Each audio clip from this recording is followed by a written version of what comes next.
औरतों को खेल समझने वाले ससुराल में एसडीएम बहू ने नचाया मर्दों को।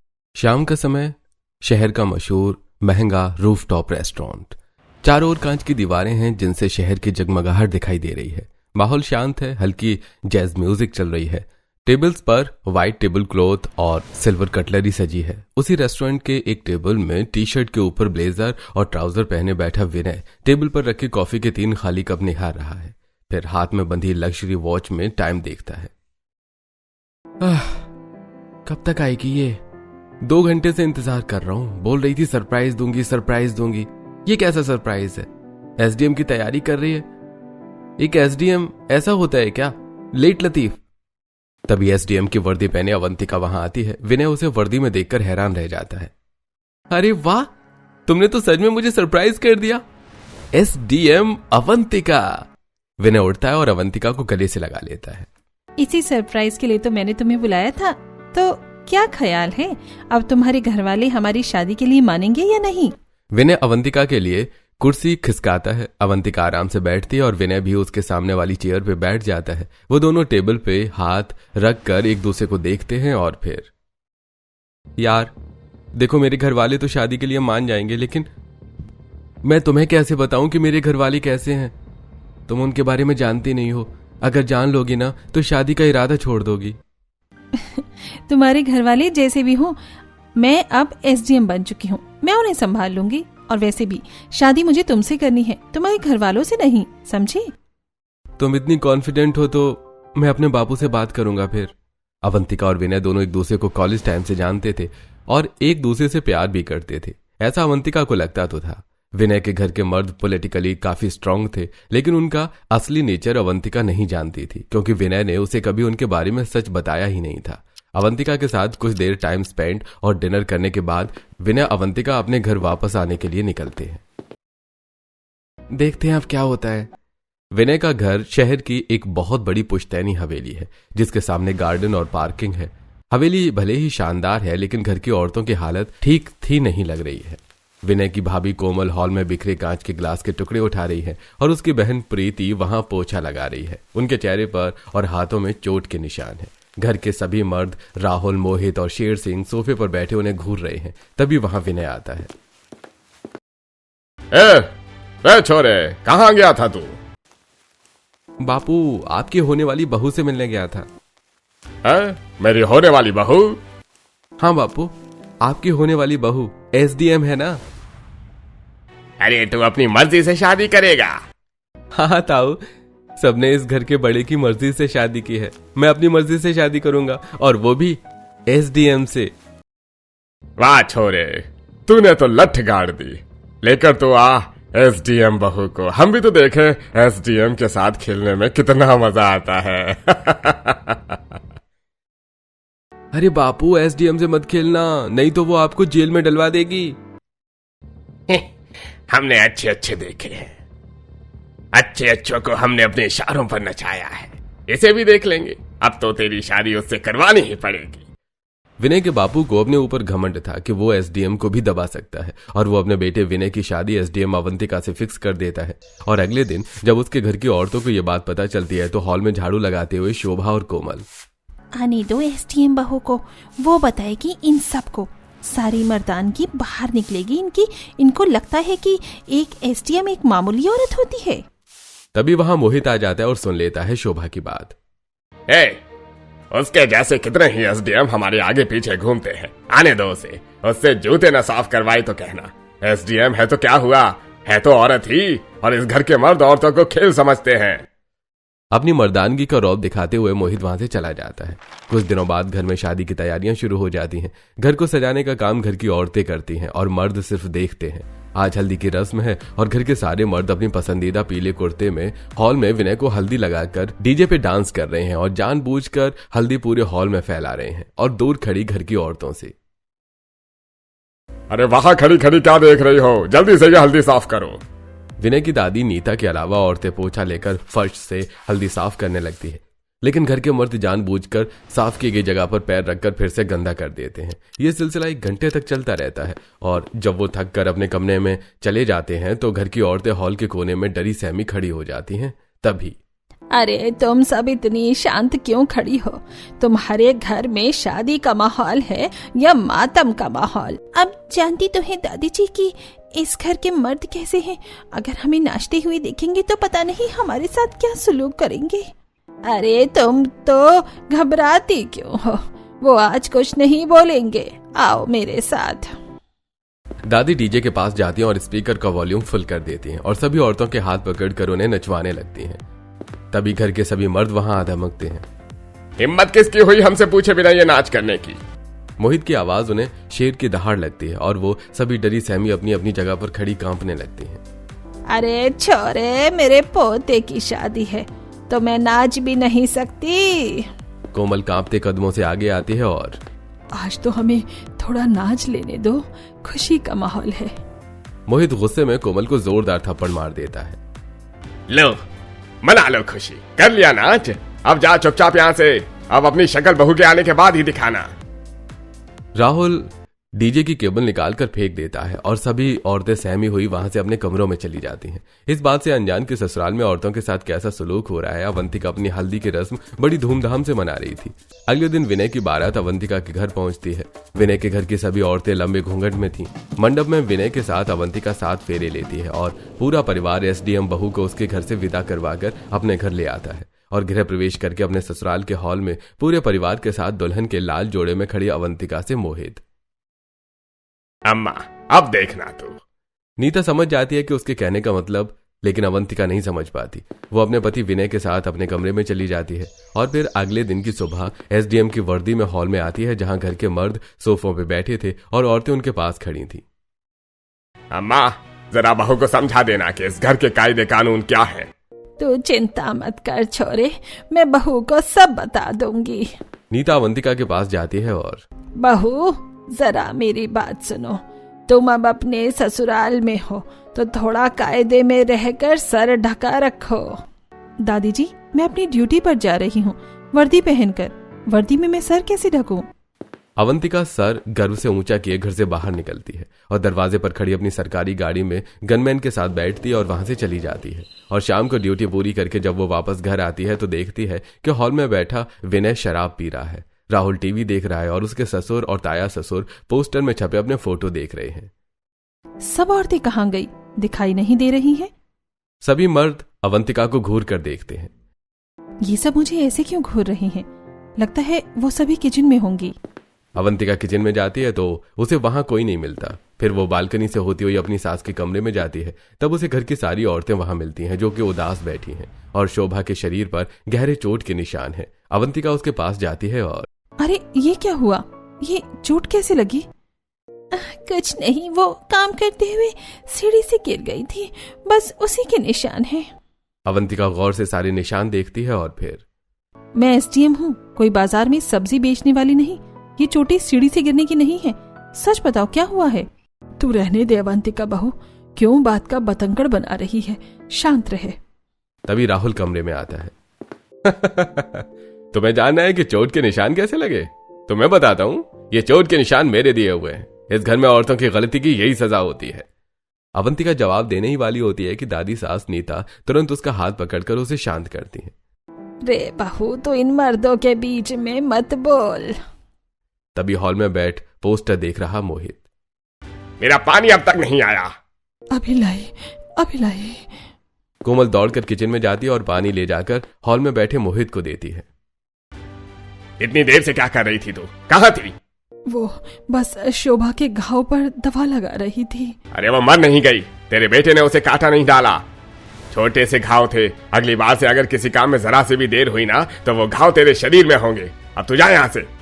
अवंतिका अपनी जेठानी के कमरे से उनकी बातें सुन रही थी और फिर वो अपनी नंद के साथ किचन में जाकर सब्जी रोटी बनाकर डाइनिंग हॉल में परोस देती है। तब तक घर के सारे मर्द किसी काम से घर के बाहर जा चुके थे। 1 घंटा इंतजार करने के बाद जब वो वापस नहीं आते तो भूखी अवंतिका खाना शुरू कर देती है। तभी सभी मर्द वापस आ जाते हैं और अवंतिका को खाता हुआ देखकर, तुम्हारी हिम्मत कैसे हुई हमसे पहले खाने की? मुझे भूख लग रही थी तो मैं खा रही हूँ। घबराई हुई कोमल वहां आती है और बहू ऐसा नहीं बोलते, इस घर में ऐसा नहीं चलता। इस घर के मर्द पहले खाते हैं, औरतें बाद में। देख कोमल, बहू को समझा ले, ये एसडीएम है इसलिए इसे इतना मौका दे रहा हूं। अगर इसकी जगह कोई और होता ना तो अब तक मैं नट बोल्ट ढीले कर देता। बापू आप शांत रहिए, मैं देखता हूं इसे। विनय अवंतिका का हाथ पकड़कर उसे खड़ा कर देता है। देखो तुम अपने ऑफिस में एसडीएम होगी, इस घर में तुम बहू हो और इस घर में मर्दों की चलती है, तुम्हें हमें इज्जत देनी होगी, नहीं तो। अरे छोरे, तू भी अपने बाप की तरह हो गया। कोमल विनय के हाथ से अवंतिका का हाथ छुड़वाती है और तू चिंता मत कर, मैं इसे समझा दूंगी। कोमल उसे अपने कमरे में ले जाती है जहां पहले से ही घर की दूसरी औरतें बैठी हुई थी। इस घर में चल क्या रहा है? मैं जब से आई हूँ देख रही हूँ कि घर के सारे मर्द औरतों से बदतमीजी कर रहे हैं और औरतें कुछ नहीं बोलती। और आज मेरा पति भी, वो तो ऐसा नहीं था। इस घर में ऐसे ही चलता है अवंतिका, इस घर में मर्दों की चलती है। मर्दों को लगता है औरतें केवल खेल है, हमारी कोई कीमत नहीं इस घर के मर्दों की नजरों में। प्रीति अवंतिका के सामने हाथ जोड़ती है। मैं तुमसे हाथ जोड़कर विनती करती हूँ भाभी कि तुम इनसे फालतू में मत उलझना, नहीं तो पता नहीं तुम्हारे साथ क्या करेंगे ये लोग। ठीक है, मैं आपकी बात मानूंगी। अवंतिका अपनी नंद की बात मान तो लेती है, लेकिन सिर्फ ये समझने के लिए घर के मर्द कैसे हैं। और वो देखती है कि उसके ताया ससुर खाने में मिर्ची ज्यादा हो जाने पर अपनी पत्नी की आंखों में मिर्ची डाल देते हैं। खाना डाइनिंग हॉल में पहुंचने में जरा सी देर होने पर उसके जेठ उसकी जेठानी को थप्पड़ मार देते हैं। और जब वो अपने कमरे में सो रही होती है तो अपनी जेठानी और सास की चीखें सुनकर उसकी नींद खुल जाती है। ये सब देखकर जब अवंतिका ड्यूटी पर होती है तब भी उसका मन घर पर ही होता है। ससुराल में चल क्या रहा है? मर्द औरतों को खेल समझते हैं और औरतें उनके जुर्म सहती हैं। उसी दिन शाम को वो घर आकर किचन में खाना बना रही अपनी सास, जेठानी, नंद और ताई सास के पास जाती है। आप लोगों के साथ इतना जुल्म हो रहा है, आप लोगों को इस घर के मर्द खेल समझते हैं। आप लोगों ने पुलिस शिकायत क्यों नहीं की? पुलिस शिकायत वो क्या होता है? हमें अपनी जान प्यारी है। मैंने एक बार कोशिश की थी तो तुम्हारे ससुर ने मेरा हाथ तोड़ दिया था। उस दिन के बाद से मैंने दोबारा हिम्मत नहीं की। मैं इस घर की औरतों की मानसिकता समझ गई हूँ। इस घर की औरतें डरती हैं, इसीलिए मर्द उन्हें खेल समझते हैं। तभी अपने कमरे में बैठा शराब पी रहा राहुल। शोभा, अरे शोभा कहाँ है? इधर आ। मैं नहीं जाऊंगी, वो नशे में है, वो मुझे मारेगा। बहू जाना तो पड़ेगा, नहीं जाएगी तो भी वो तुझे मारेगा। ऐसी जिंदगी से अच्छा तो मर जाना ही ठीक है। घबराई शोभा रोते हुए अपने कमरे की ओर भागती है और कुछ ही देर में उसके चीखने की आवाज आती है। किचन में अवंतिका का हाथ पकड़ खड़ी कोमल। बहू, तुम वहां न जाओ। बेबस अवंतिका अपनी जेठानी की चीखें सुनती रहती है। थोड़ी देर बाद चीखें शांत हो जाती हैं और फिर अपने कमरे में जाकर अपनी वर्दी चेंज करके साड़ी पहनती है और फिर वर्दी को देखती हुई। जेठानी जी के साथ क्या हुआ होगा? तभी विनय कमरे में आता है और तुम क्या चाहती हो कि तुम्हारा साथ भी वही हो? तुम तो मुझसे प्यार करते थे, तुम ऐसे कैसे बदल गए? देखो, तुमसे प्यार करने से पहले इस घर का मर्द हूं और वही करूंगा जो इस घर के मर्द करते हैं। और तुम ज्यादा बहस मत करो मेरे साथ, चुपचाप पैकिंग कर दो। कल मैं घर के सभी मर्दों के साथ पॉलिटिकल रैली में जा रहा हूं। मैं दादी माँ की वजह से चुप हूँ, नहीं तो मैं इसे अभी बता देती कि एक एसडीएम की पावर क्या होती है। अवंतिका एक बैग में विनय के कपड़े रखती है और उसे रात भर नींद नहीं आती। बिस्तर पर लेटी करवटें बदलती रहती है और अगले दिन जब वो वर्दी पहने हॉल में पहुंचती है तो देखती है कि घर के सभी मर्द हॉल में कुछ पॉलिटिकल लोगों के साथ बैठे हुए हैं। तभी किचन से झाड़ू लगाती हुई कोमल हॉल में पहुंचती है। अरे अम्मा, तुम क्यों साफ सफाई कर रही हो? घर के नौकर कहाँ गए? राहुल कोमल से झाड़ू ले लेता है। तभी निधि उसके लिए पानी लेकर आती है। अरे भाभी, तुम क्यों पानी लेकर आई? हमें बोल देती, हम लेकर आ जाते। तभी वहां प्रीति आती है और बापू, खाने में क्या बनाऊं? अरे बना लो जो बनाना है, इसमें पूछने वाली कौन सी बात है। उनके साथ बैठे उनसे पॉलिटिकल जितेश और नितिन। भाई वाह मोहित जी, आपके घर की औरतें बड़ी ही शालीन हैं। या वो आपसे डरती हैं? अरे डरती नहीं है, ये हमारे घर के संस्कार हैं। घर की औरतें मर्दों की इज्जत देती हैं। तो अगर सारी तैयारियां हो गई हो तो फिर निकले? मैंने सारे पोस्टर छपवा दिए हैं और सारी पैकिंग भी हो गई है, तो फिर चलते हैं। हम सब कुछ दिनों के लिए बाहर जा रहे हैं। एसडीएम बहू, घर का ख्याल रखना। चलो ठीक है, आप लोग बाहर सामान लेकर मिलो, हम बाहर आप लोगों का इंतजार कर रहे हैं। इतना बोलकर वो दोनों वहां से चले जाते हैं। वो दोनों जैसे ही घर से बाहर जाते हैं, घर के सभी मर्द अपने असली रूप में आ जाते हैं। तुम्हें पता नहीं था क्या कि हम किसके साथ बैठे थे? तुम्हारी वजह से हमारी मीटिंग फेल हो जाती। अब सभी अवंतिका के अलावा सभी औरतों को लात घूंसे और मुक्कों से मारने लगते हैं, यहाँ तक कि प्रीति को भी नहीं छोड़ती। अवंतिका अपने ससुर को पकड़ती है और ये क्या ससुर जी, अब आप बाप होकर बेटी को लात से मार रहे हैं? अरे छोड़, नहीं तो लात घूंसे तुम पर भी पड़ेंगे। अवंतिका छोड़ देती है। घर के मर्द औरतों को मार पीट कर वहां से चले जाते हैं और आंखों में बेबसी लिए घर की औरतों को दर्द में करहाता छोड़कर अपनी ड्यूटी पर चली जाती है। अवंतिका ऑफिस में अपनी कुर्सी पर बैठी हुई, मैं एसडीएम हूँ या क्या हूँ? ससुराल की औरतों को खेल समझा जा रहा है और मैं कुछ भी नहीं कर पा रही। अवंतिका यही सोचती रहती है कि वो ऐसा क्या करे कि वो अपने ससुराल की औरतों को सम्मान दिला सके। शाम को ड्यूटी खत्म होने पर अवंतिका जब घर पहुंचती है तो देखती है कि घर की सभी औरतें उसकी जेठानी शोभा के कमरे के बाहर खड़ी हैं और कमरे का दरवाजा अंदर बंद है। वो सभी खिड़की से झांक रही हैं और बहू ऐसा मत करो, ऐसा मत करो बहू। अवंतिका भागकर उनके पास जाती है और खिड़की से झांक कर देखती है कि शोभा पंखे से साड़ी बांधे, गले में फंदा डाले स्टूल पे खड़ी है। अवंतिका दरवाजा तोड़ने की कोशिश करती है लेकिन दरवाजा नहीं टूटता, तो वो अपना फोन निकालकर खिड़की से उसका वीडियो रिकॉर्ड करने लगती है। मैं अब और खिलौना नहीं बन सकती। औरतों को खेल समझने वाली ससुराल में जीना नर्क से बदतर है। मैं अब और अपने ससुर और अपने पति और अपने देवर की जुल्म नहीं सह सकती। शोभा देखते ही देखते अपने पैरों से स्टूल गिरा देती है और फांसी फंदे पर लटक जाती है और उसकी आंखों के सामने अंधेरा छा जाता है। जो कुछ भी हुआ था शोभा ने उसका वीडियो रिकॉर्ड कर लिया था और जब कुछ दिनों बाद घर के सभी मर्द वापस आकर हॉल में इकट्ठा होते हैं। कहाँ गई सब की सब औरतें? बहुत प्यास लगी है, जल्दी से कुछ पीने को लाओ।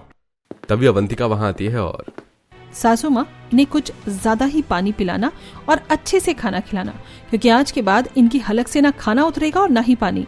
लगता है एसडीएम होने का कुछ ज्यादा ही घमंड आ गया है, अब ये घमंड उतारना ही पड़ेगा। विनय जैसी बेल्ट निकालता है वैसी अवंतिका अपना फोन निकालकर शोभा का वीडियो प्ले कर देती है। वो सभी बड़े ध्यान से वीडियो देखते हैं।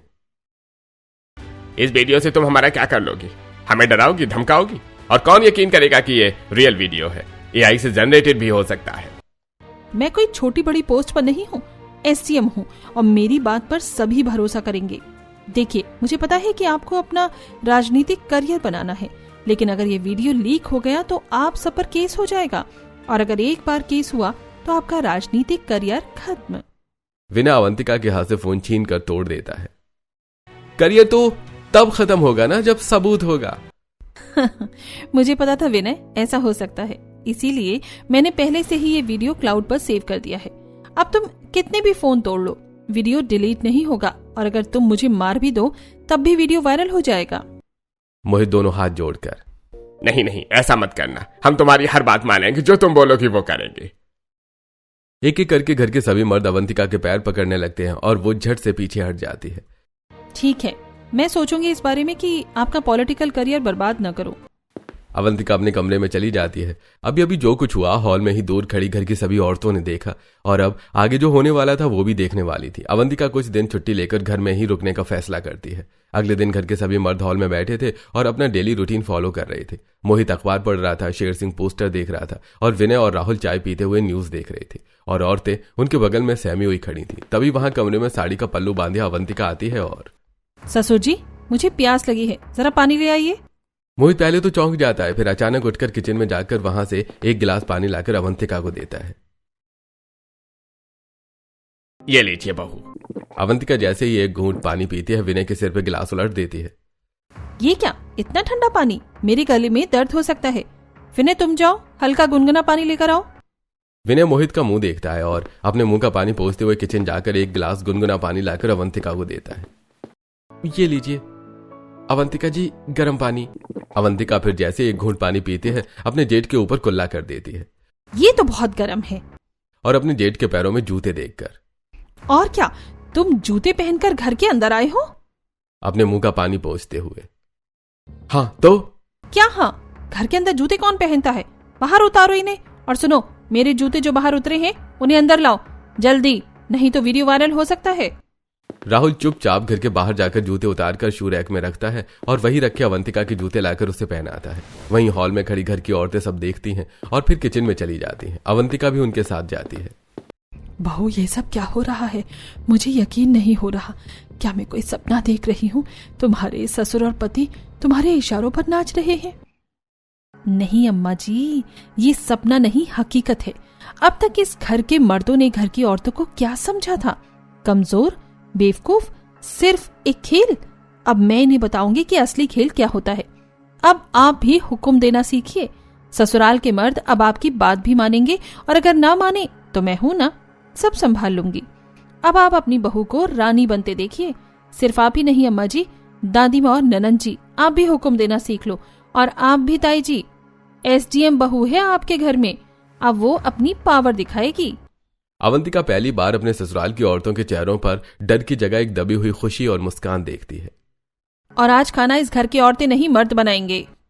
अवंतिका घर के मर्दों को खाना बनाने का हुक्म देकर औरतों के साथ डाइनिंग हॉल में बैठ जाती है और बिना आनाकानी के घर के मर्द किचन में जाकर खाना बनाने लगते हैं। कुछ ही देर में वो सभी डाइनिंग हॉल में चावल, सब्जी और रोटी लाकर सर्व करते हैं। अवंतिका पहले चावल फिर सब्जी सूंघती है। ये क्या है? जानवर भी ना खाए ऐसा बेस्वाद खाना। अवंतिका पहली बार बनाया है खाना, तो थोड़ी गड़बड़ तो हो गई होगी।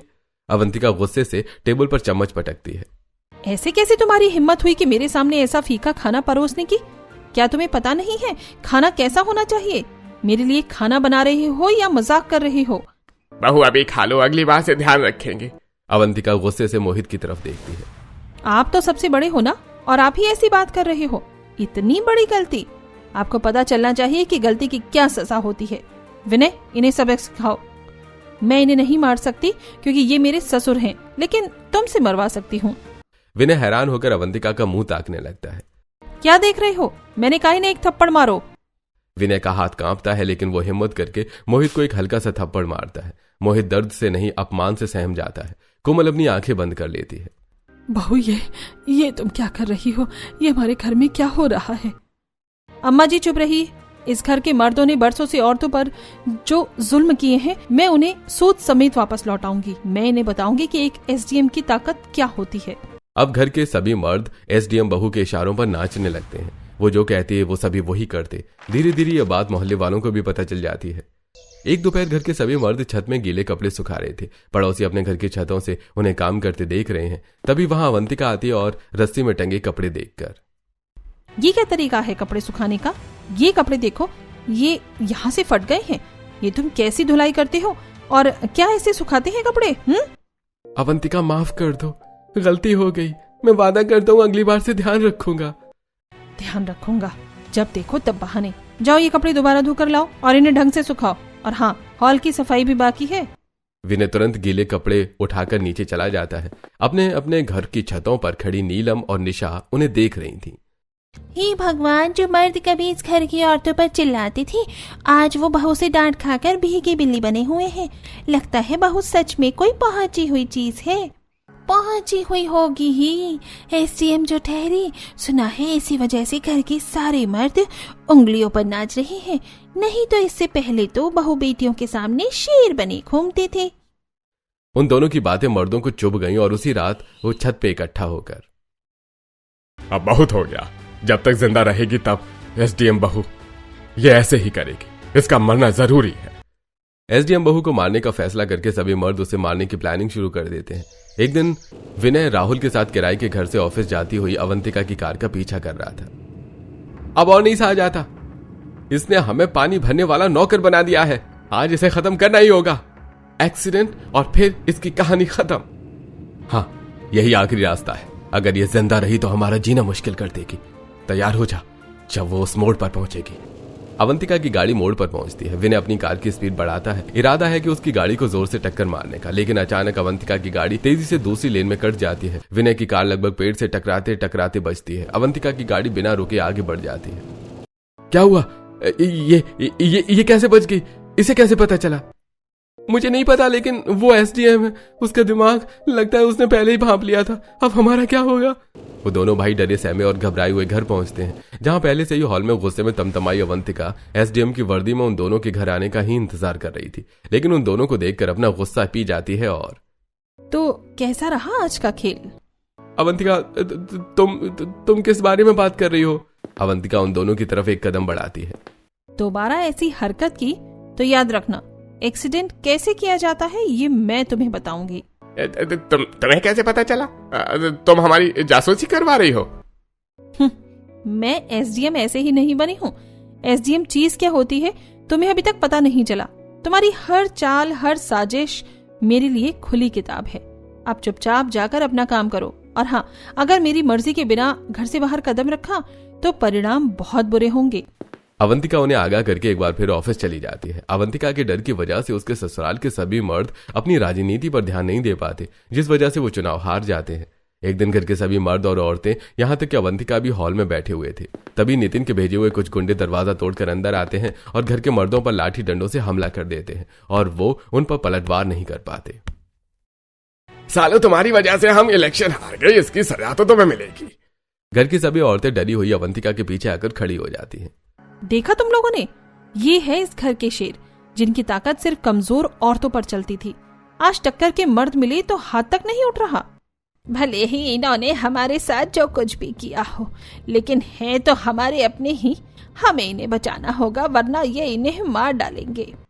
तो फिर देर किस बात की है, इन्हें दिखाते हैं कि औरतें क्या कर सकती हैं।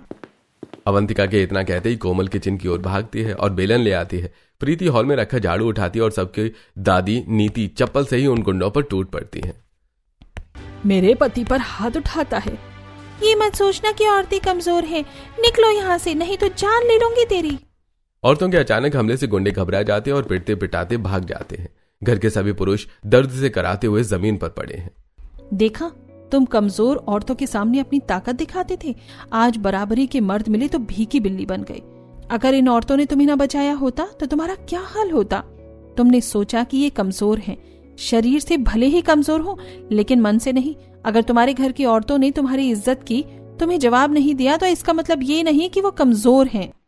अवंतिका की बात सुनकर सभी मर्द शर्मिंदगी से अपनी नजरें झुका लेते हैं और फिर कोमल और प्रीति किचन में जाकर हल्दी लाकर उनके घावों में लगाने लगती हैं। अरे धीरे धीरे लगा प्रीति, बहुत दर्द हो रहा है। हल्दी लगाती हुई प्रीति, जब हमें दर्द होता था तब आपको क्या लगता था, खेल? कोमल से हल्दी लगवा रहा मोहित।